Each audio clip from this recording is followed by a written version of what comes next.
கருப்பு பணத்தை தடுக்கும் சட்ட மசோதாவுக்கு மத்திய அமைச்சரவை ஒப்புதல் வழங்கியுள்ளது. கருப்பு பண பதுக்கலை தடுக்க புதிய பினாமி பரிமாற்ற தடை சட்டம் கொண்டுவரப்படும் என்று பட்ஜெட்டில் நிதியமைச்சர் அருண்ஜேட்லி அறிவித்திருந்தார். இதன்படி இந்த புதிய சட்ட மசோதாவுக்கு மத்திய அமைச்சரவை ஒப்புதல் அளித்துள்ளது. இந்த புதிய சட்டத்தின்படி வருமானத்தை கணக்கில் காட்டாமல் மறைத்து வைப்பது கண்டுபிடிக்கப்பட்டால் கணக்கில் வராத தொகைக்கு 300% அபராதம் விதிக்கப்படும். கருப்பு பணம் பதுக்கியது நிரூபிக்கப்பட்டால் அதிகபட்சமாக 10 ஆண்டுகள் சிறை தண்டனை விதிக்கப்படும். 1 லட்சம் ரூபாய்க்கு அதிகமான சொத்துக்கள் வாங்கப்படும் போதும் பண பரிமாற்றத்தின் போதும் பான் நம்பரை குறிப்பிட வேண்டியது கட்டாயமாக்கப்படும். இதற்கான மசோதா விரைவில் பார்லிமெண்டில் தாக்கல் செய்யப்படுகிறது. மார்ச் 20ஆம் தேதியுடன் நிறைவடைய உள்ள முதல்கட்ட பட்ஜெட் கூட்டத்தொடரை மேலும் 2 நாட்களுக்கு நீட்டிக்க மத்திய அரசு ஆலோசித்து வருகிறது. முக்கிய மசோதாக்களை நிறைவேற்ற வேண்டியிருப்பதை கருத்தில் கொண்டு இந்த முடிவை அரசு எடுத்துள்ளது. இது தொடர்பாக ஆலோசிக்க புதன்கிழமையன்று பார்லிமெண்ட் குழு கூட்டம் கூடுகிறது. பார்லிமெண்ட் விவகாரத்துறை அமைச்சர்கள் குழு இது தொடர்பாக விவாதித்து முடிவை அறிவிக்க உள்ளது.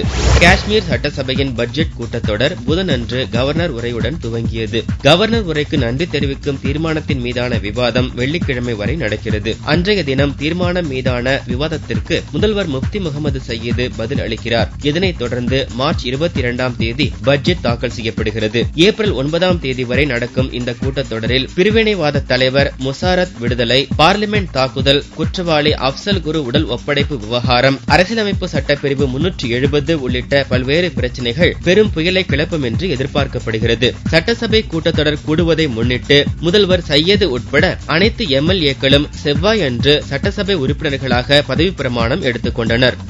தமிழக கடலோர மாவட்டங்களில் பாதுகாப்பை உறுதி செய்யும் ஆபரேஷன் ஆம்லா புதனன்று காலை 6 மணிக்கு துவங்கியுள்ளது. இந்த பாதுகாப்பு நடவடிக்கை 2 நாட்கள் நடக்க உள்ளது. நூற்றுக்கணக்கான போலீசாருடன் கடலோர காவல்படையும் இணைந்துள்ளது. மும்பை குண்டுவெடிப்பு சம்பவத்தை தொடர்ந்து ஆண்டுக்கு 2 முறை ஆபரேஷன் ஆம்லா மேற்கொள்ளப்பட்டு வருகிறது. பயங்கரவாதிகளாக சிலர் தமிழகத்திற்குள் ஊடுருவுவதையும் அதை பாதுகாப்பு போலீசார் கண்டுபிடிக்கும் ஒத்திகையாக இந்த ஆபரேஷன் ஆம்லா நடத்தப்படுகிறது.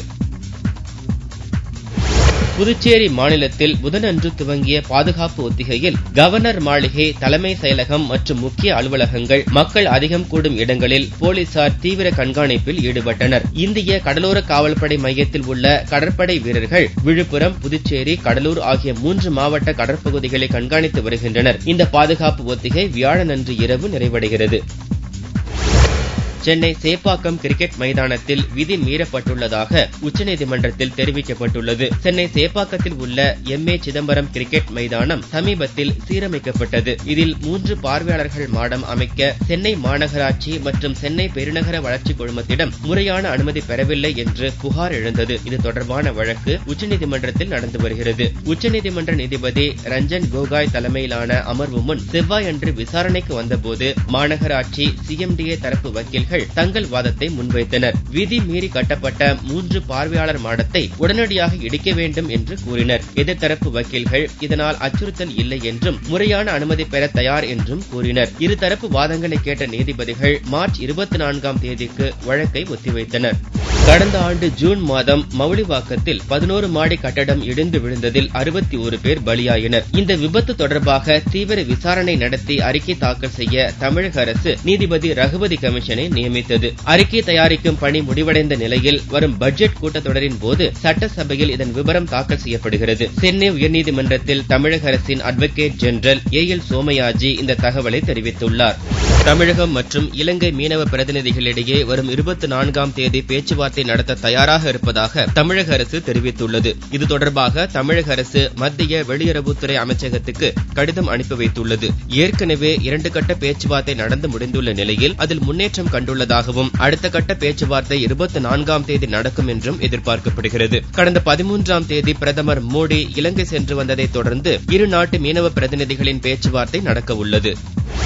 நெல்லை வேளாண் பொறியாளர் முத்துக்குமாரசாமியின் தற்கொலை வழக்கை சிபிஐ அதிகாரிகள் விசாரணை நடத்த வலியுறுத்தி குடியிருப்போர் நல சங்கத்தினர் முகமூடி அணிந்து ஆர்ப்பாட்டம் நடத்தினர். கடந்த மாதம் 20ஆம் தேதி முத்துக்குமாரசாமி ரயில் முன் விழுந்து தற்கொலை செய்து கொண்டார். இந்த வழக்கை சிபிசிஐடி போலீசார் விசாரணை நடத்தி வரும் நிலையில் சிபிஐக்கு மாற்ற வலியுறுத்தி குடியிருப்போர் நல சங்கத்தினர் புதன்கிழமையன்று ஆர்ப்பாட்டத்தில் ஈடுபட்டனர். அரசியல் கட்சியினர் மட்டுமின்றி பொதுமக்கள் தரப்பிலும் இக்கோரிக்கை வலுத்து வருகிறது.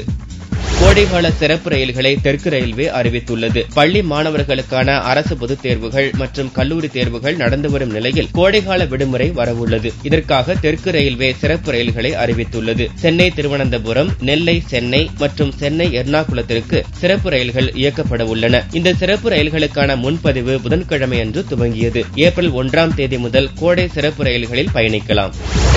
ஏப்ரல் மாதம் முதல் ரயில்வே பிளாட்பார கட்டணம் உயர்கிறது. ரயில் நிலையங்களில் பயணிகள் அல்லாதவர்களை அனுமதிப்பதற்கு நடைபாதை கட்டணமாக 5 ரூபாய் வசூலிக்கப்படுகிறது. இந்த டிக்கெட் இல்லாமல் நடமாடும் நபர்களை பிடித்து ரயில்வே சட்டப்படி அபராதம் விதிக்கப்படுகிறது. இந்த நடைபாதை கட்டணத்தை ஏப்ரல் மாதம் முதல் 10 ரூபாயாக உயர்த்த ரயில்வே நிர்வாகம் முடிவு செய்துள்ளது. தேவையற்ற நபர்களை தவிர்க்க மற்றும் பாதுகாப்பு நடவடிக்கைக்காக இந்த கட்டண உயர்வு அமல்படுத்தப்படுகிறது.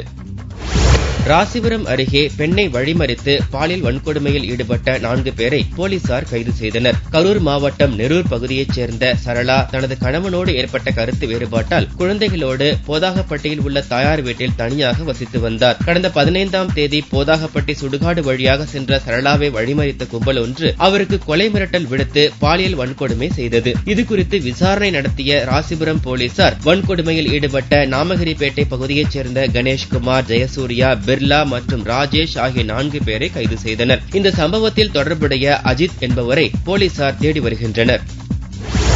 வேலூர் மாவட்டம் பேரணாம்பட்டு வனப்பகுதியில் இருந்து சாரங்கல் என்ற ஊருக்குள் புகுந்த காட்டு யானைகள் அங்கு பயிரிடப்பட்டிருந்த நெல், கேழ்வரகு, தக்காளி போன்ற பயிர்களை மிதித்து துவம்சம் செய்தன. விவசாயிகள் மற்றும் பொதுமக்கள் ஒன்று கூடி பட்டாசுகளை வெடித்து யானைகளை அங்கிருந்து விரட்டினர். ஒரே நேரத்தில் 5 யானைகள் ஊருக்குள் புகுந்ததால் பொதுமக்கள் பீதியடைந்தனர்.